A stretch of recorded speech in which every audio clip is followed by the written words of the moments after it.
Korang tak tahu nak pergi mana dekat Kopeng? Jomlah datang ke Zahara Garden. Tak sampai 5 minit pun dari Highway Kopeng. Nak tahu tak, dekat Zahara Garden ni semuanya all in one. Banyak konsep ala-ala mini Cameron, Medan Indonesia, Jepun. Korang boleh berjalan-jalan OOTD sambil bagi haiwan makan. Tengok ni, Santorini dan kafe atas bukit pun ada. Dekat Zahara Garden ada pelbagai jenis haiwan yang import daripada luar negara. Tengok ni, comelnya alpaka dekat sini. Korang boleh bagi makan dan bergambar tau. Wow, ada dinosaur park.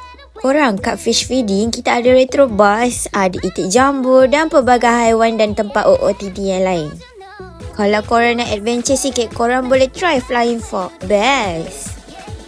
Tengok ni, tenang kan? Ni adalah Tokyo Town dekat Zahara Garden. Kita juga ada tempat Orchid Garden. Wow, banyaknya spot OOTD. Banyak kan aktiviti menarik? Apa lagi? Jomlah datang ke Zahara Garden.